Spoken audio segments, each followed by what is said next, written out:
Donc, décide, article 1, l'arrêté du maire de Saint-Jean-de-Sérac du 7 mai 2010 refusant le permis de construire de M. et Mme Berbon est annulé. Le maire de Saint-Jean devra procéder à un réexamen de la demande de M. et Mme Berbon dans un délai de 1 mois à compter de la notification du présent jugement.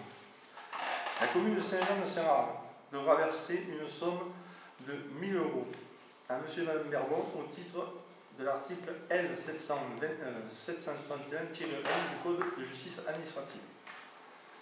Article 4. Le surplus des conclusions de la requête est rejeté.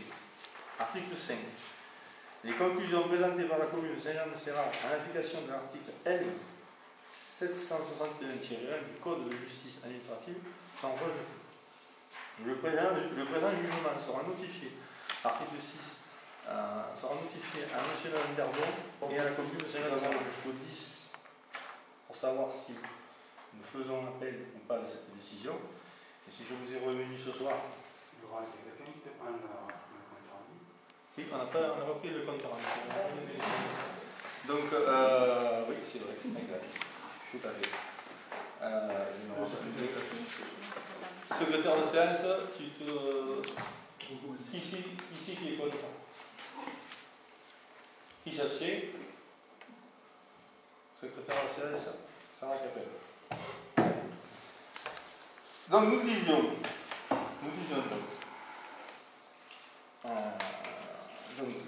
après avoir lu la décision, après avoir fait une réunion d'information avec la DTDM pour voir les décisions et du TA de Nîmes et de la Cour d'appel de Marseille, vous avez pu poser toutes les questions que vous voulez aux personnes qui étaient intervenantes ce jour-là. On a discuté ensemble tous sur ce point-là. Si vous avez des questions, on les écoute. Sinon, nous allons passer au vote. Donc, je vous écoute. Pas de questions. Moi, ce n'est pas des questions que j'ai, mais simplement un petit compte rendu à faire en ce qui concerne cette fameuse réunion. Je vais vous faire 2 pages de lecture qui est adressée à Monsieur le Préfet, Monsieur le Maire, Mesdames et Messieurs les élus administrés. On nous a réunis ce soir pour un conseil municipal ordinaire avec comme seul ordre du jour la décision concernant l'appel du jugement du tribunal administratif de Nîmes en date du 10 juin 2011, affaire Berbon contre commune. Pour mieux comprendre la décision du jugement, M. le maire reste entouré des agents de l'État de la DTM du Gard, Mme Valérie Rox de l'application des droits du sol, et M. Cyril Wall, affaires juridiques.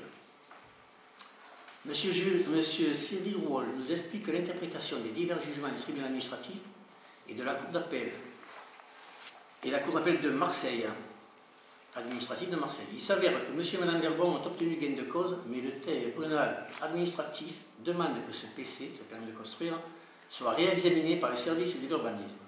Je passerai outre les autres affaires puisqu'elles ne sont pas à l'ordre du jour. Ce permis de construire sera refusé à nouveau pour un motif différent des 2 demandes précédentes. En effet, le 22 juin 2011, M. le maire convoque les élus de la commission d'urbanisme en réunion extraordinaire à caractère urgent. Les 6 conseillers présents ont émis un avis favorable à la délivrance du permis de construire Berbon avec toutefois 2 restrictions. Voir le compte rendu de la réunion rédigé par M. Coste et désigné secrétaire de séance et transmis à la mairie par mail le 24 juin 2011. Le 11 juillet 2011, par courrier de M. et Mme Berbon, glissé dans les boîtes aux lettres des membres de la commission d'urbanisme, nous apprenions que le permis de construire était refusé par M. le maire, au motif augmentation de la quantité d'effluents à traiter, alors que la station est saturée et augmentera de ce fait de la pollution du milieu récepteur. Monsieur le maire n'a pas jugé utile d'informer les membres de la commission, malgré qu'il soit tenu de rendre compte à ce conseil de toutes les décisions prises, puisqu'il en a reçu délégation. À cet effet, il est bon de rappeler que si le maire a des pouvoirs, il n'a pas tout le droit. Valérie nous explique que le fonctionnement n'est plus suite aux décisions prises par les divers jugements. En ce qui concerne les travaux, Madame revient suite aux démarches engagées sur le lagunage, à savoir l'état des lieux du système d'assainissement de la commune demandé par Monsieur le maire, effectué le 30 juin 2009. Sur le rapport émis par le 27 août 2009, un courrier faisant état de la situation du lagunage. Elle précise bien que la situation est de nature à justifier la mise en œuvre immédiate des schémas d'assainissement. Elle invite également à procéder à l'évaluation du niveau de fonctionnement et sa capacité à recevoir des charges supplémentaires.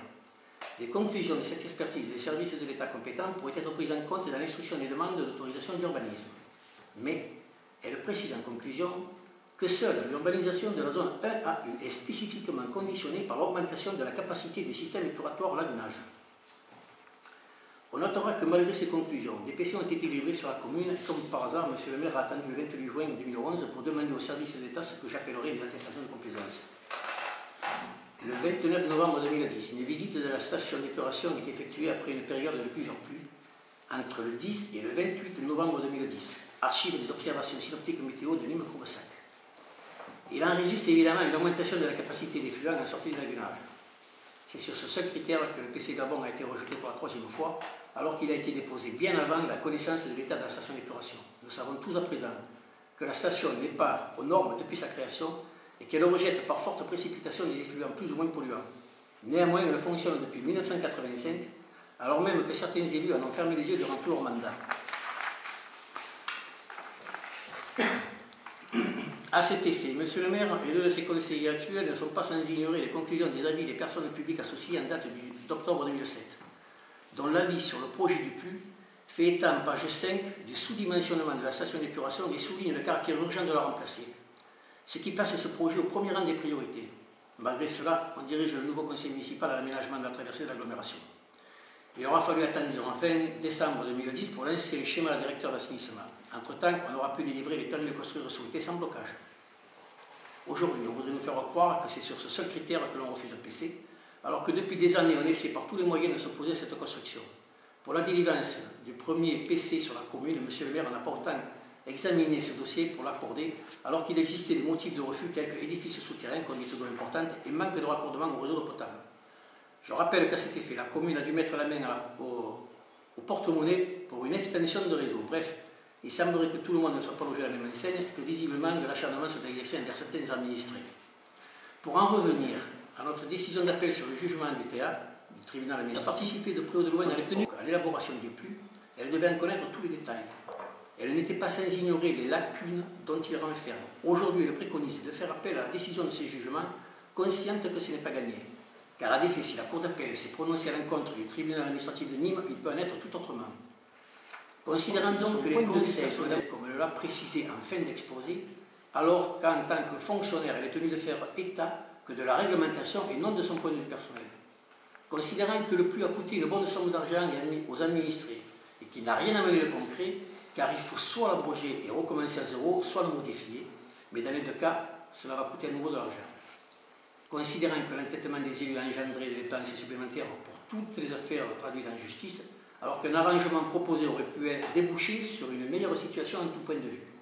Monsieur le maire, dans le doute, je préfère m'abstenir de me prononcer sur l'appel du jugement de cour. Je n'ai qu'une chose à dire, c'est que nous avons étudié le permis de M. Darnaud en commission. Quand je suis monté Je pense qu'on est là juste pour voter, si on fait appel ou pas. Non, mais je vais quand même vous dire juste Non, ça. on est là juste pour voter. Ouais, mais bon, c'est quand même... On est là juste pour voter. C'est quand même dur de dire ça. Quoi. De toute façon, la commission, je confirme quand même que la commission d'urbanisme avait mis un avis favorable, tout à fait. Mais de l'autre côté, après, derrière, il y a des réalités qui sont précises, et donc on est obligé d'en tenir compte. Et comme on en a tenu compte derrière, les choses se passent comme ça. Voilà. On vote et on... On vote. Monsieur le maire, demain, essayez de se prononcer sur la décision de faire appel ou non du jugement pour le dossier Berbon en cour d'appel de Marseille. Ça va mis en cour d'appel de Marseille. Alors, le numéro du dossier, c'est le 1001 667. L'annulation de refus du PC numéro 030 264 10 à 0003. Voilà. Alors, je répète, c'est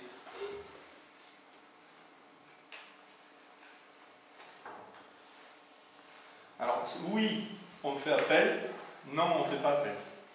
Donc, commencer par les conseillers. On va essayer de le faire en temps. Dans l'ordre du jour. Donc, oui, on fait appel. Non, on ne fait pas appel. Voilà. Donc je vais appeler les noms et vous irez un après l'autre. Monsieur Costegui. Il s'abstient. Vous avez fait voter. D'accord. Vous avez fait voter.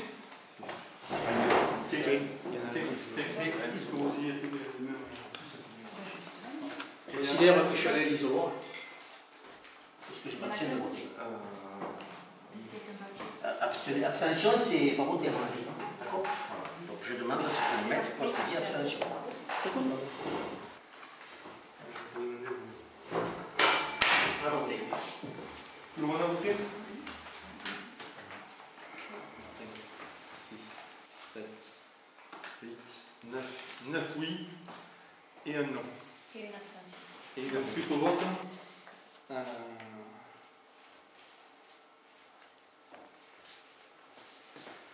vais vous demander de mandater Monsieur le maire pour le choix d'un avocat qui sera chargé de défendre les intérêts de la commune dans ce dossier. Et je vous demande de me donner pouvoir à Monsieur le maire pour signer tous les actes ou documents nécessaires relatifs à ce dossier. Qui est contre? Qui s'abstient? Qui est pour? Sarah, tu votes? D'accord. Moi je l'ai vu. Je savais pas si je veux voter, c'était la seule. Donc une abstention.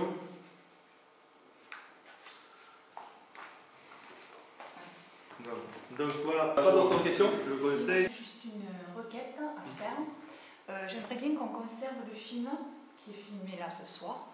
Étant donné qu'on n'est pas sûr de savoir si on a le droit d'être filmé ou non, Guy nous dit bien, il peut y avoir des nouvelles lois qui sont sorties depuis peu.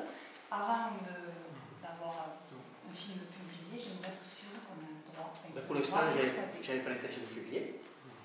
Pour l'instant, ça ne pouvait que servir justement de témoignage, vu que les comptes rendus sont plus ou moins déformés jusqu'à présent. C'est pour ça que j'utilise ça.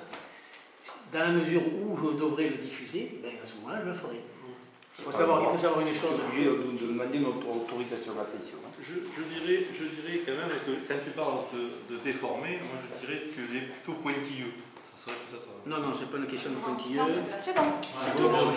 Voilà, bon, donc. On a demandé des questions diverses? Non, il n'y a pas de questions diverses. Je sais pas, elle en a diverses. C'est pas une Non, c'est pas une question diverse, c'est une requête.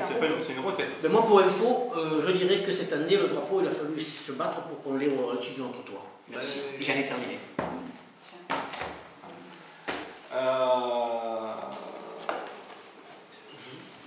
C'est aussi une info. Il est 10h moins le quart, je lève la séance.